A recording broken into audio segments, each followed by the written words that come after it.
This is the Evil Never Dies podcast midweek show. Keep it evil, everyone. The Evil Never Dies podcast.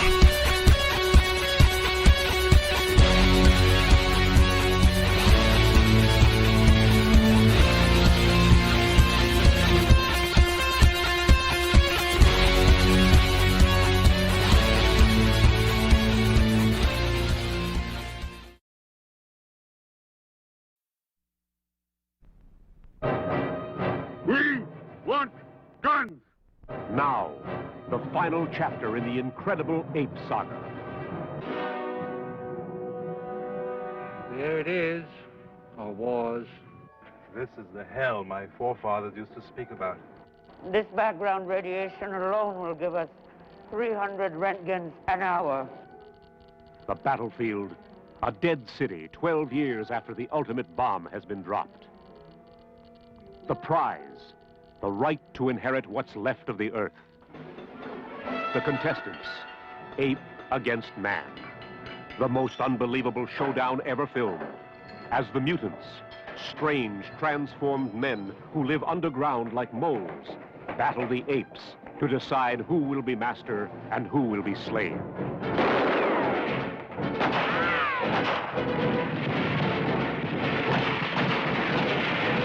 They're getting away.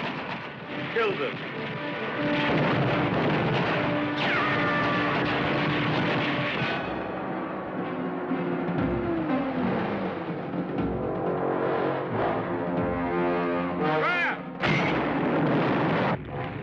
Murdered my son. We will smash the human, and then we will smash Caesar! I don't want to have to remember my husband. I want to love him now. But we who survive create a new race. In the aftermath of his victory, the surface of the world was ravaged by the vilest war in human history.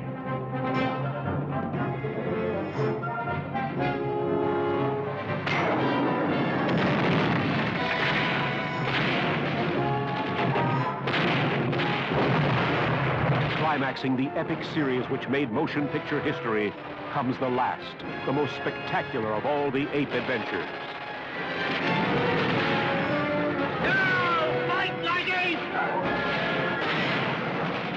Out of the Forbidden City they roared, to settle once and for all who had the right to rule the planet, ape or man.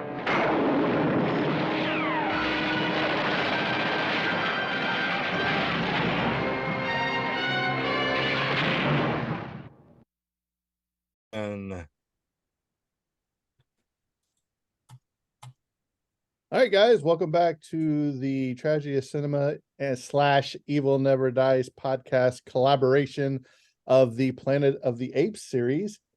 Fellas, we are up to movie number 5 and / final of the original Apes series. We're not stopping there, though. We're going to continue on to the Mark Wahlberg debacle and the newer ones. And if we can find it, the Planet of the Apes TV series. So we could do the animated TV show too. Oh, but I guess we should better tell everybody who we are. I'm the host of the Tragedy of Cinema podcast, Jimbo. And I'm your co-host, Kyle Zahner, Tragedy of Cinema podcast. And with us today is... I'm Brett from the Evil Never Dies podcast. All right, Brett. Monkey Boy Brett. Monkey Boy. Man himself. Those of you that have listened to our podcast know I usually pick on Kyle and throw him questions randomly and kind of mean to him sometimes. But when we get Brett on here, I think Brett gets most of the blunt of my jokes and stuff. So, Brett, we're going to kick it off with you. Are you ready? Am I ready? No, I'm not ready. All right, here we go. Out of the 5 movies we have watched so far, how would you rank them from first to the worst? I would probably go Planet of the Apes, Beneath the Planet of the Apes, Escape from Planet of the Apes. You go right down in order. Then this one. There we go. And then the fourth one I'm not a big fan of. So the Conquest. Yeah, Conquest of the Planet of the Is that Apes. where they kept yelling, no, Yeah, no. no. Kyle? Yeah, for me, I think number 2 is probably my least favorite of them all. Going back in my head now, so probably like number 1, then 3, then I'm gonna say 4 is my third favorite from there, and then 5, and then 3. 3 is probably no, wait, 3. No, 3 was a good one. Never mind. Yeah. So 1, 3, then 4, 5, 2. There we go. 1, 3, 4, 5, 2. Yeah. All right. Jimbo, how do you feel? I think number 1, then this one, then probably number 3, 2, and then there's just something about Conquest with them training them and beating them, and it was just different. That one was. So I don't know. It was like something was off, like it was rushed. I don't know how to explain it, how it was shot. I don't know. There was just something different. When I think Planet of the Apes, I think out in the woods, where they capture the humans and the things. And even in this one, you see a little bit of that, which is kind of a throwback to the first movie, when what's his name? I want to say Aesop, but that's not what's the orangutan's name or whatever. That's an Not orangutan, the gorilla. The gorilla. The general. Was that And this Aldo? one? Aldo, I believe it Yes, was? right. You have Aldo. Aldo, yeah. When he rounds up all the humans and throws them in the cage, I think that's kind of like a throwback to the first one. And there's several different stuff in there. But without further ado, Kyle, take away the technical aspects of this movie. All right. So the Planet of the Apes released, Conquest for the Planet of the Apes released on June 15th, 1973. Filming locations include the Hyperion Water Reclamation Plant in Los Angeles, California, where it was filmed for all those, I believe, outdoor shots and probably those indoor shots as well. So use that facility to get all that stuff done. Budget of the film was $1.8 million, which adjusted for inflation would be the equivalent of about 12.4 today. So, very modest for the time. This is definitely the 5th sequel too. I believe they actually all in order have less and less money invested into them each time because it gives us probably a slow return as well. So, movie was successful though with a gross of $8.84 million. Just for inflation, that'd be about $60.7 million today. So, made a very good return on investment from that standpoint. So, very good on them in that case. Some of the technical details other in the film, this film has a runtime of 1 hour and 33 minutes, which makes it very short. I usually I think like a 90-minute movie, I usually think like an animated film or something like that usually nowadays. So I was pretty quick on that thing. Sound mix, this is a straightforward mono Westrex recording system. So it's a single channel audio format. This is a color film. No particular color, not necessarily technicolor for the time, but just a standard color for the 1970s. Aspect ratio is 2.39 by 1. And negative format was a 35 millimeter film. And that concludes the technical details on that front. So we can go on to the cast notes here to Brett. The cast. The plot summary first with Brett's legendary plot summary. Plot summary? Plot summary. Let's do that. All right. Well, basically, this takes place after Conquest for the Planet of the Apes. Supposedly, there's been a nuclear war, and the apes and the humans, surviving humans, are supposed to be like living in harmony and everything, but the apes still rule over them, basically. So yeah. And let's see here. Caesar, the as you know from the previous film, he was the talking ape child that survived, and he became basically king of the apes is what he was. So, and then because of the end of the last movie where he led the revolt against all the humans, right? And they escaped. Yep, exactly. So they all stayed with him, and I don't understand. Wouldn't you think that they would have made the humans slaves, more or less? I guess they sort of were, but not. They were like, I guess, free to leave and go as they pleased, I guess. Yeah, it got really confusing because I'm texting Brett and I'm like, Brett, I'm like, what is Cornelius doing here? I said, is this like time travel where we have Cornelius back from the future and now he's a kid? But Yeah. well, and then you have the people that have the what is it, the radiation, the humans that have the radiation where they're living in the city, which if you go back, I believe it's to the second one, they dropped that nuclear bomb and that city was, radiated back then. So they have to be tied to that somehow, correct?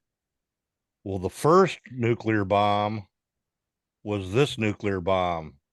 From the second movie, the city being destroyed was the same as this nuclear bomb that was dropped. Yeah, Right. and the second movie was like 1,000 years after, where this one is Yeah. maybe 20 years after, if that, or probably closer to 10 or 15, maybe. I don't know. So what are you saying? There was a second nuclear bomb dropped? Well, No, it's just one nuke, but it's the same city because we're still back in the past. Well, the second bomb was the one that at the end of the second movie, the second Apes. bomb was the one that's destroyed the world. That's the one they pulled over and Charlton Heston detonated it. Yeah, that's the one that blew up the entire world, the entire Earth. So are you saying that this one took place before that one? Yes. By hundreds of years. The first two movies Thousands take place of about years, like 1,000 years in the hundreds of future. years, yeah. These take place Well, in like the But see, here's what I don't understand. Okay, so I'll throw this out here since it's right here in my notes. So Governor Breck, you remember him from Planet of the Apes. He was originally supposed to come back as the planned villain, but Don Murray, the actor that played him, wasn't interested. So Severin Darden was available to return. So Breck's former security chief Culp was promoted to main villain. Yep. How can we say that this movie happened before 2, when 2 had the main leader and Culp is now the leader in this when he was the chief security guard later? Did you follow me? No, I'm misfollowing your point. Okay. It's still a direct sequel to the fourth film, but those both take place for the first two. Yeah. I don't know. I'm confused. 3, 4, and 5 take place. This is almost as confusing as the Halloween timeline. I don't understand your confusion. It's a sequel to 4. Okay, yeah, so it's not a direct sequel to 2. No, direct sequel to 3. No, 4. Escape from the Planet of the Apes. Escape from the Planet of the Apes is when they got the spaceship and left when the Earth blew up from the nuclear bomb and from beneath 2. the Planet of the Apes. Yes. Okay. You but this is a direct sequel to 4, though. Yes. Yes. Not 3. Okay. Yes. Well, now that we've confused everybody. Yeah. Oh, actually, I can see it now. Battle of the Planet of the Apes takes place 10 years after the worldwide series of Ape Revolutions that take place in 4. So this is 10 years after 4, specifically. Yeah. So somewhere between 4 and this one, in those 10 years, another nuclear bomb has went off. Yeah, the first one, it would actually be the first. Right. Bomb. The first nuclear bomb. Yeah, no nuclear bomb had gone off in Escape or Conquest in 3 or 4 until 5. Yeah. Okay. Carry on, Brett. So all right. Sorry, I get sidetracked easily. So Caesar is talking with his I guess you'd call him his human assistant, and because he was having some problems with Aldo the gorilla, and he's like, and the McDonald, his assistant tells him, well, you can find out some stuff. There's videos of your mom and dad over in the nuked out city over there. We can go check it out and you can see what they have to say, So they make a trip to the Forbidden City, along with the orangutan Virgil, And you know who played him, right? Oh, I'll get no. into that. I'll get into that when I do Get the into that cast. here a little Paul bit. Williams. Yeah, we'll get to him soon enough. But so they go, and then the what do you call it? The people there that are living in the city, the mutants, they chase them out of the underground area there, and they go back to the jungle where they're staying at. So did Caesar, I'm trying to remember, did Caesar not get anything from his parents then? Yeah, he saw the videotapes, but Okay, he okay. just Yeah, I don't know if he recovers them. they but he didn't can't really use they didn't them really as say children. nothing though. No, that's what I was thinking. I was like, I don't remember them making a big deal about this. You know what I mean? Like, no, like Yeah. he didn't learn anything. It was just like, oh, there's mom and dad. Hey. Yep, that's all about basically all it was. He's like, that's my dad. That's not true my because he dad. gets to hear his mom basically explain what the future was in her world. And she was And so drunk then too. Caesar has to. She was drinking the apple juice plus. Yeah, that's Yeah. where Or she talked too much. Yeah, but that's where this is the first time Caesar's being directly told what their future was and what he feels like he might be doomed to recreate. So that comes kind of the central kind of like, I don't know, plot of the film is like, will Caesar repeat the same mistakes of the old world, or will he forge a new destiny where humans and apes can actually coexist peacefully? You know, Exactly. so that's kind of like the crux of the film, if you will. You know, that's pretty cool. So the mutants decide they're gonna go and attack them and take them over, and there's a pretty good fight about it at the end. So Yep. basically the plot of the movie. basically the movie. Brett just gave you the movie. That wasn't a quick synopsis, was it? No. I mean, it's synopsis. All you need to know is apes good, Oh, and humans okay, and gorillas bad. You forgot it. Oh well, we'll talk about that. Ape shall not kill ape. That's what I was going to say. Well, you forgot a little important part there, which we'll get into later, I'm sure. So, Brett, why don't you go and give us that cast list? All right. First off, we got Roddy McDowall as Caesar, Claude Akins as Aldo, Natalie Trundy as Lisa, his wife, and she's like been in every Planet of the Apes movie also. Severin Darden as Colt. And did you know he was one of the founding members of Second City out of Chicago, the comedy group? He's actually a comedian. Really? Cool for Yeah. him. Lou Ayres as Mandamus. Paul Williams as Virgil.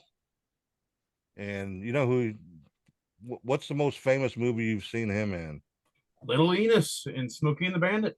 Yes. I was hoping you got that, Kyle. He was also, I think, like most recently, I saw him in the Baby Driver movie. Came out in like 2019 or 2018, one of those. Yeah. Oh, okay. Yeah, he was in there for like a scene, I believe, too. And he's a musician too. He's did a bunch of songs for Three Dog Night, if you know who they are. Yeah. So yeah. Classic. All right. Next we got Austin Stoker as McDonald, Noah Keane as Teacher Abe, Richard Eastham as Mutant Captain, John Huston as the Lawgiver, France Nguyen as Alma, Paul Stevens as Mendez, and John Landis was actually in this movie. Mm-hmm. Awesome. So that's it for the cast of Battle for the Planet of the Apes. All right. Moving on. Yep. So, in this movie, I think it's very important that we need to establish first and foremost that Cornelius and his wife have a son. Not You mean Cornelius. Caesar and his wife Yeah. has a son named Cornelius, which really started confusing me. That's what I started going, what is going on here? So I guess he's named after his dad or whatever. After his grandfather, yeah. So that was very interesting. And basically, they don't want their ape kids playing with human kids because there's the scene where they're playing. He says, what are you doing? What are you doing? He's like, oh, and he falls on the ground, and his mom comes right out. She said, what are you doing? He's like, I'm playing. She said, what are you playing? He said, I'm dead. Yeah. The little human kid had a stick, like a gun. Fred, did you ever have play guns outside with like a stick or whatever? Oh yeah, all the time. Yeah. Yeah. Kyle, you? Absolutely. Yeah. Still do. Oh, here we go. So that's a integral part of the movie. Another integral part of this movie is General Aldo. He thinks that humans should not be in the council. He don't think they should have their help. He thinks they should all be locked up. They should be locked away. He basically doesn't want anything to do with the humans, because they're making like the gorillas, they're making the orangutans, and they're making some of the chimpanzees go to school. So, and he's like, why do we need to learn this? Yeah, General Aldo is definitely kind of like the warmongering bigot of the film. He's the everything that's wrong in the world kind of character. Right. Just like we just get rid of all the humans, we'll be fine, and bomb it all. He's meant to be kind of like the the worst parts of humanity brought into the gorilla form as the ape and all kind of stuff too. So that's basically his role as I am Batman number 5. All right, here we go. I am going to ask Brett this question. Brett, who do you think Kyle would have been in this movie? I already know. Cornelius. You think he'd be Cornelius? No. Yeah. No, I think he would be the guy that's locked in the tree with all the guns, that's been in there like 27 years or whatever. Oh, okay, The yeah. armory, and he's like, no. He's like, Mandemus. What was his name? Mandemus. Mandemus. Yeah, he's like, no, you can't have any, because even Cornelius himself's going there, and he's like, well, what do you need him for? Like, for protection. Did you notice how the human guy's like, yeah, it's some handguns, 3 handguns, and he's like, how about one? One. Yeah, Mandemus probably has a sweet gig. Yeah, I am the soul of my community, and it's like, you just sit in the gun hut all day. It's all you do. Yeah, that's why I was like, this is Kyle, man. He just locked up in that up there. Nobody checks on him. He's got all the guns, all the toys up there. He's not doing anything. Someone asks me for anything, I go, it's why No, you Caesar said no. I'm the ruler of the. I'm busy with the soul and stuff. Yeah, they It's told the him laziest role in the community, without doubt. they're like, what do you need a pistol for? And the orangutan Virgil says, he might want to. McDonald might want to shoot his own food on the way. He might want to shoot a rabbit. He's like, to him, he says, have a good meal. He said, you need 3 guns for that or whatever. Yeah, I'm just a commentary on gun control. It's all I am. Yeah. Oh, I thought that was funny. So let me ask you this question. Do you think Caesar was wrong for going back to the city to find something for his parents when it was like forbidden for any of the apes to go there, right? Wasn't like a forbidden zone? Well, he made the rule. Right, well, I mean, yeah, that's what he said in the movie too. He's like, hey, I made the rules. I decided I was going to do it. So yeah. So I don't think it was wrong. No. Was he wrong to go back necessarily? I mean, it did come with great cost, obviously. I think his personal ape community probably would have been a lot more stable had he not gone there in the first place, and his son would likely still survive the film. But those actions did kind of come to the point where he came to his ultimate decision, was to let humans and apes exist peacefully instead of treating humans as second-class citizens, and that ushered in his next 600 years or whatever of peace that's kind of brought there in the ending. So at the end of the day, it all worked out, but it came with a terrible cost that if Caesar may have recognized at the very beginning, he may not have paid. So here was the thing that I texted Brett about, and I said, Brett, you're telling me that General Aldo and them could see these 3 people coming back to the camp, but they can't see the scouting party of the mutants coming around here either. I was like, this is the most ridiculous thing ever. Because they were tracking them. They were going the exact same path. I was like, okay, I guess. So, but did you notice how slow they were going too? Which one? The mutants? The mutants, yeah, and their vehicles were like going maybe like a half a mile an hour. Yeah, they're coasting. Let's hurry up and get there. And did you notice how they were walking? They were kind of still walking like an ape. You know what I mean? Like, yeah, they're kind of limping along. Then we come to the part where Cornelius, Cornelius's pet squirrel ran away, and he goes out at night trying to find it, and he sees a little campfire, and he sees some gorillas all around, and General Aldo's talking. So little mischief maker decides to climb up into a tree and swing over there like Tarzan, couple trees, and Aldo ends up seeing him up there, and he's like, Cornelius, just come down, we want to talk. He's like, he goes higher. So Aldo's down there trying to say, hey, we're gonna basically kill the humans, whatever he's saying, overthrow Caesar. Yeah. And he chases Cornelius up the tree, and Cornelius is up there. He's like, come on, Cornelius, come on down. And next thing you know, he brings out his machete and he starts whacking the branch, and Cornelius falls to his death. Spoiler alert. And well, he didn't die right away. No, well, you could say that, but he fell, and they all just took off. And it was sort of sad to hear him say, "Father." So his mom's, they're all looking for him. They're like, we don't know where Cornelius is. They said, well, his squirrel ran away. Maybe he's out looking for it. So his mom goes out and she finds him. And then it's not soon after that. I can't think of what's the human actor's name. The guy that went to the city with him. McDonald. Yeah. And he picks up that branch and he looks at it. He says, this is cut. This ain't the limb broke or whatever. Yeah. So I think he confides in Virgil later in the movie, and he talks about, because Virgil's the one that ends up saying, even though you don't see it on screen, that's implied. But anyway, so now we've got to where the mutants are coming to destroy the apes. They came to our city. We're going to just rid them of whatever they did. There's still some harsh feelings there.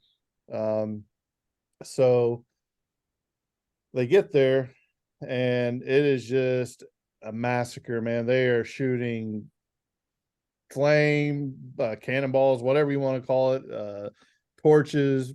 They're just destroying them. And I thought it was really cool how the apes fell back, because by this time Caesar didn't want to leave his son's side, but they're like, hey, it's not just your son that needs you right now. He said, it's every ape and human in this camp that needs you right now. Yeah. So they but before this, Aldo had locked all the humans up while Caesar was away, locked them all up, and he said martial law is in effect now. So it's kind of a throwback to the first movie where they're all in those bamboo cages, prisons, I guess. Yeah. So it was pretty cool when the Caesar comes out, and he's like, they said, put the barricade up, basically, and they're just throwing like their carts, they're throwing anything they can to try to stop these guys. If you watch the school buses, it's just running over it, and Caesar's like, fall back, and so they all start falling back. Well, old Cornelius had a plan, because the mutants, they roll in, and there's a bunch of dead apes like on the ground. I mean, they've blown up probably 6 or 7 tree houses by now. There's fire everywhere, smoke, gunfire, and I started counting, man. I was counting like, man, there's 30 apes here laying around, chimpanzees, orangutans, all of them laying around. I was like, man, I don't remember seeing that many fall. And they come face to face with Cornelius, the old Kleppo or whatever his name, Culp. Yeah, he comes to him and he's like, Caesar. He's like, now you will die, and he's ape. He kept going, ape, and you can just see Caesar, man. He's getting mad. And he's like, and then what's her name? What's his wife's name? Lisa. Yeah. She yells something from the top of the thing because she's watching it.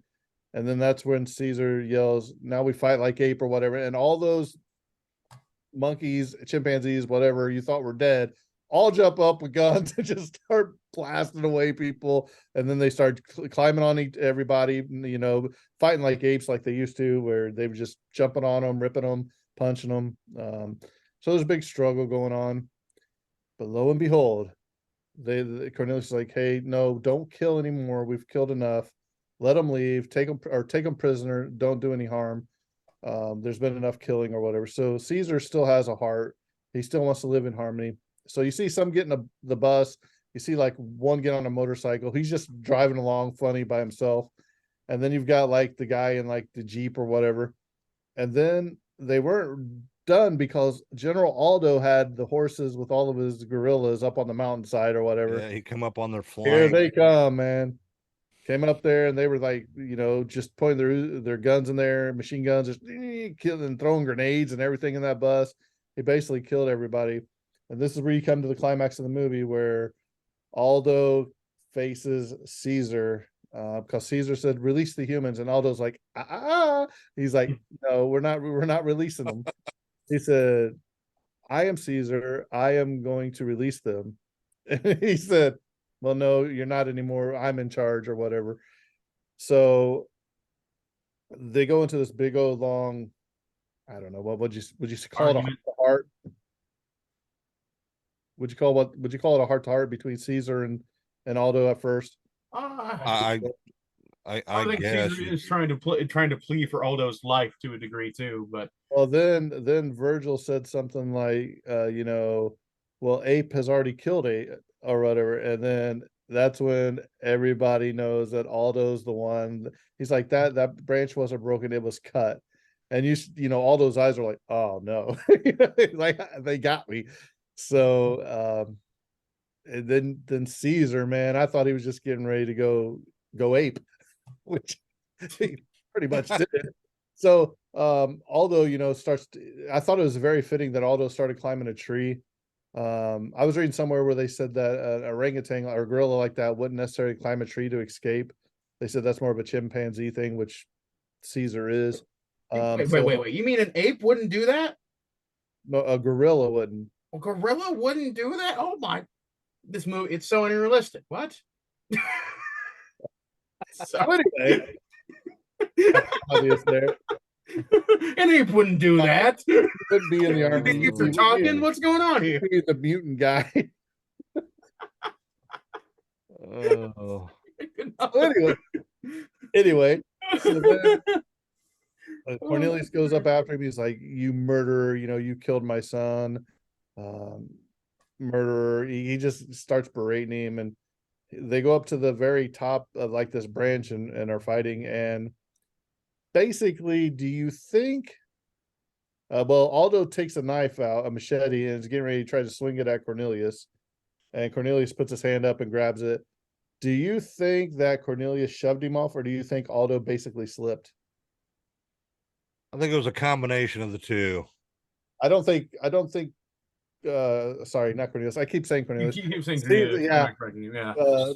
Caesar, Caesar, I don't think that he really cared to save him, but I think once he did it, you could see the remorse in his face. Yeah. Yeah, I agree with that. Yeah, I don't think he was directly trying to kill him. He asked Virgil, very much not upset that he's dead. After he got back down and all that, and he asked Virgil, he was like, well, was it worth it for revenge for one ape to kill another ape? And Virgil says, only time will tell. It's like, what's that mean?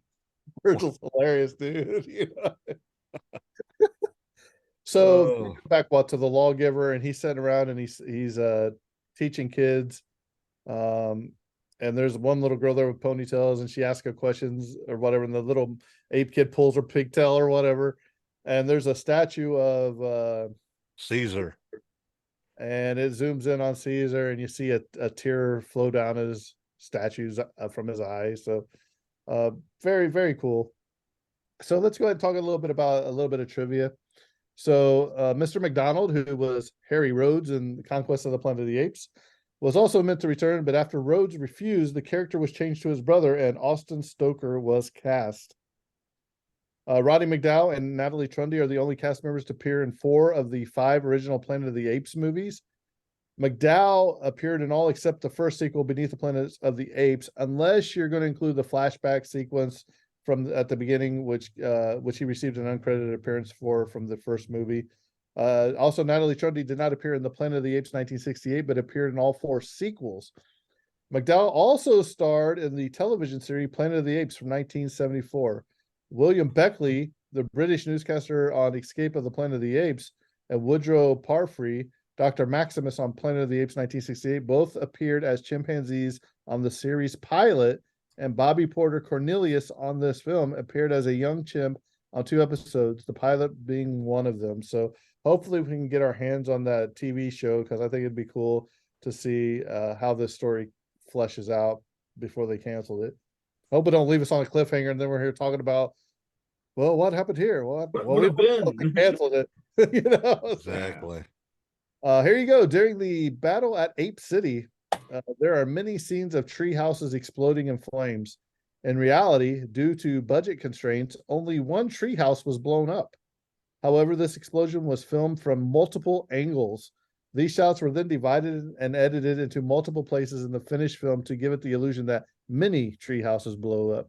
So I think that was pretty cool. They saved some money there because you couldn't really tell. No, not really. No. Oh yeah, definitely. So good economic, production value right there. Yeah. This is supposedly the film that inspired Tony Menendez to create the Operation Argo during the Iran hostage crisis from 1979 to 1981, in which he traveled to Iran in disguise as a film producer and had the hostages disguised as a film crew in order to flee the country. As such, a clip from the scene in which Caesar, McDonald, and Virgil arrive in Forbidden City is shown in Argo in 2012, the movie. So, all 5 of the original Planet of the Apes movies were #1 at the U.S. box office when released. Battle for the Planet of the Apes spent 2 weeks as the #1 top-grossing film. The week of June 17th, 1973, it made $4,864,355. And the week of June 24th, 1973, it made $4,294,934. So I don't know why they stopped making them. Well, they haven't now, but I mean, you had a good thing going, I thought. Yeah. So they had like a 30-year lapse between films there. So yeah, because this last one was 73, the next one was 2001. So yeah, 28 years later before they tried, the Tim Burton film, and then another 10 years before they did Rise of the Planet of the Apes. So definitely a huge gap from here to there for sure. So it is surprising they let it lay dormant for that long, especially now that these movies are like the new movies, the new first 3 out of the Andy Serkis films, really successful both critically and commercially, and with that 4th one coming out this year, really excited about that. It still had a lot more legs to go. A lot more. How good was Roddy McDowall, man? Oh, I know. One of my favorite actors of all time. Awesome. Director J. Lee Thompson was very unhappy about the budget limitations imposed on him. He had to agree to direct the film before a final screenplay was even in place. Oh wow, that's really difficult. The scenes of Ape City in this film were filmed at the Fox Ranch, now Malibu State Park. The interior scenes of the Dead City were filmed inside a waterworks plant. So when McDonald points and says, "This was 11th Avenue," you can see they're surrounded by walls and are not standing on the remains of a street corner. So. That was pretty weird. It was like, this entire thing is buried, so I don't know what you're doing. Yeah. Paul Dean was supposed to have written the 5th installment in the series, but wasn't able to do so for health reasons. Instead, John Williams Corrington and Joyce Hooper Corrington were hired after the success of The Omega Man. Joyce Carrington later admitted that she had never even seen an Apes movie before being hired to write the next one. Wow. 20th Century Fox had already decided to move the franchise to television before the production even began on this movie. So they were trying to cash in on it. Paul Dean had recovered from his bout of illness sufficiently to come in at the end of pre-production and do a rewrite of the script. Although he rewrote about 90% and changed the ending, he was only given a story credit by the Writers Guild of America. Oh my gosh. Talk about unrepresented, work there being done. Oh my gosh. Yeah. Producer Arthur P. Jacobs died days after the film's release. Sad. The previous entry, Conquest of the Planet of the Apes, had incurred some criticism for being too violent. The intent with this sequel was that it should be more appealing to families and children in particular. Okay, so let's show an ape child die.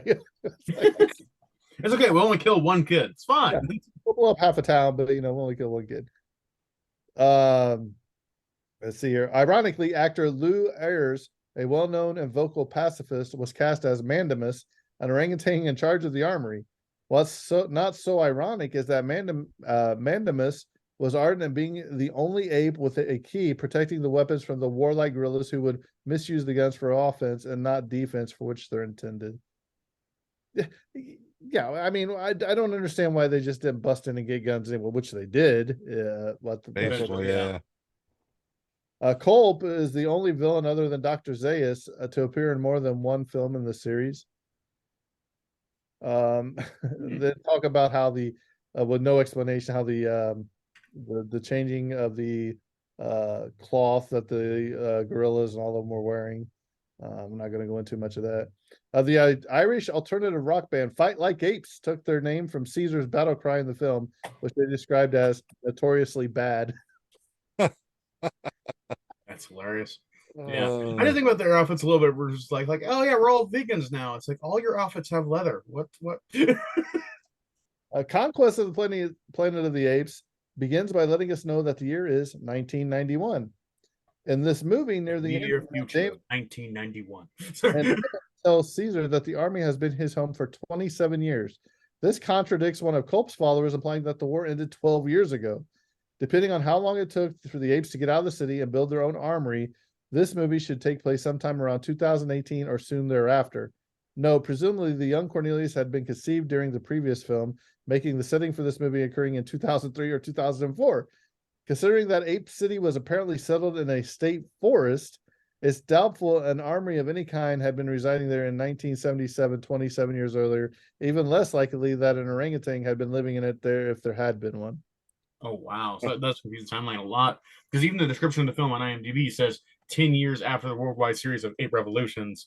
But, like, you could say that's, the conquest was the start, and then how many years went by in the Ape Revolutions, and then, 10 years after that is the battle. So the timeline is kind of confusing me there, too, because just like, okay, so we are, between 10 and 20 years after, the fourth movie, I guess, at that point. Very weird.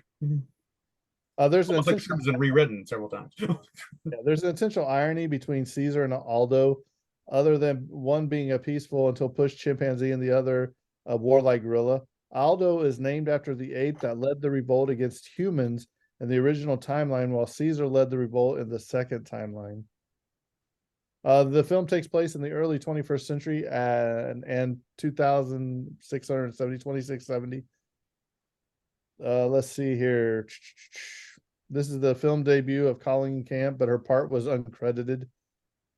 The prologue and epilogue, where the lawgiver delivers his lectures, takes place in North American 2670, about 3 years before Charlton Heston Taylor makes his final report aboard ship in the original film's prologue.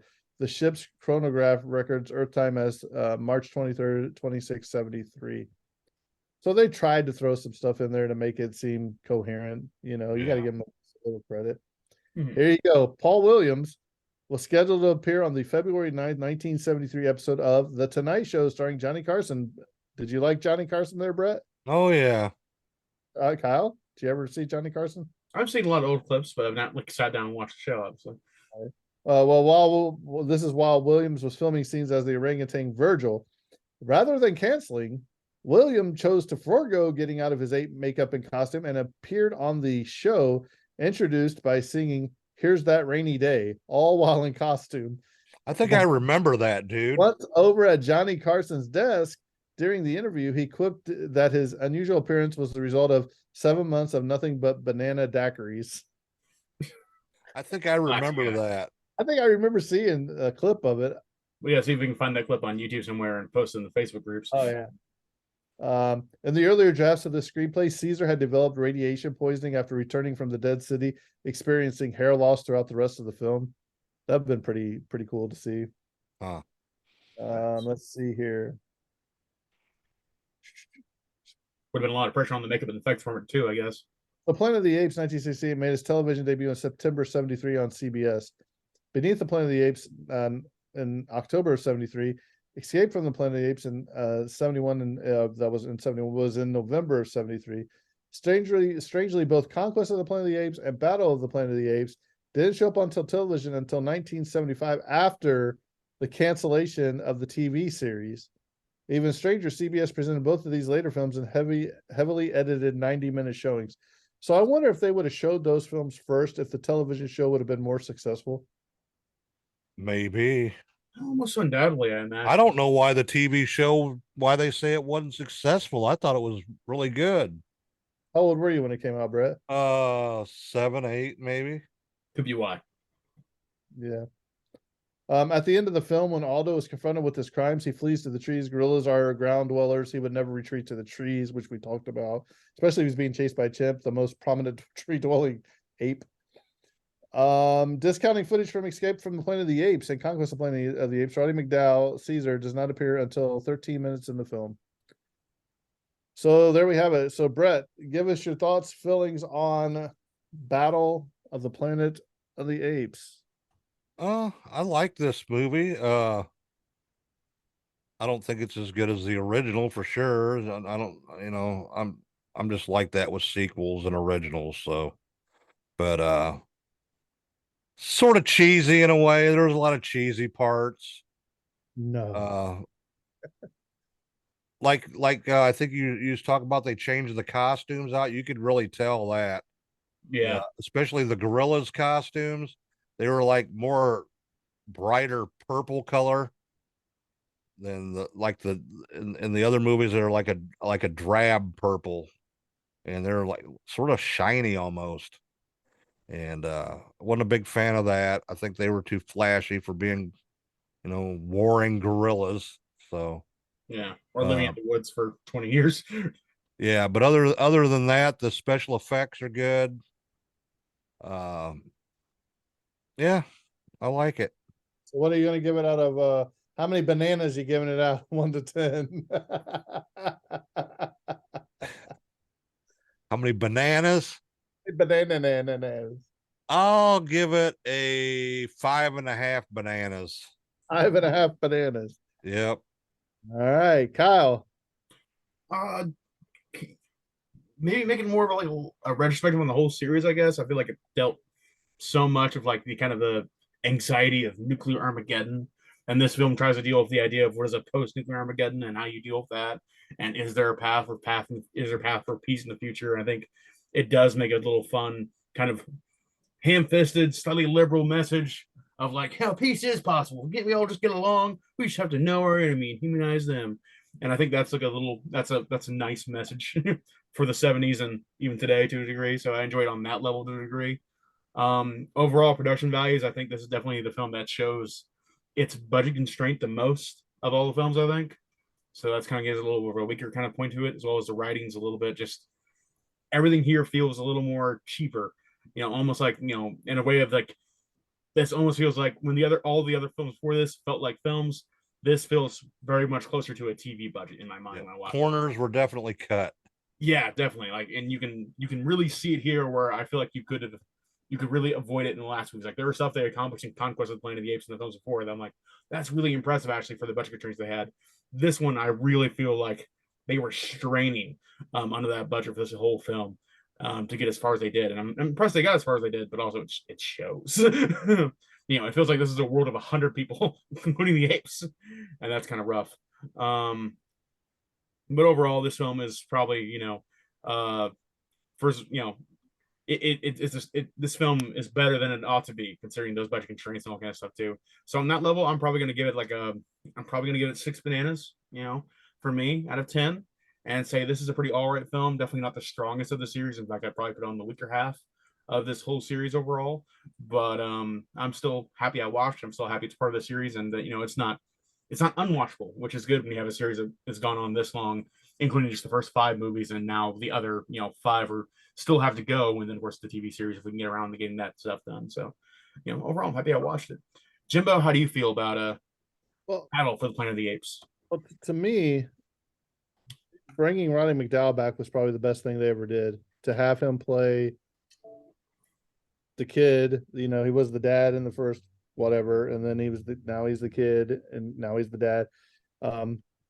Just a great actor. I mean, he just played that part so well. Yep. I enjoyed Virgil, hilarious. Mandiza, we'll call him Kyle, hilarious. I was cracking up when he's like, no, we only need one handgun. And he's like, what else do you need? Like magazines, ammo, they're giving him, just select a few things. And so I liked him, and I think Aldo did a really good job too. I think personally that I think this probably has the most entertaining fight scene out of all the ones we saw. The one where they were just doing the street rage, the last one where they're fighting in the streets in the captivity. I guess it might have been too dark for me, like not dark, but like seeing stuff, because they were all in that city and they were in the shadows and everything, fight like apes, and all that.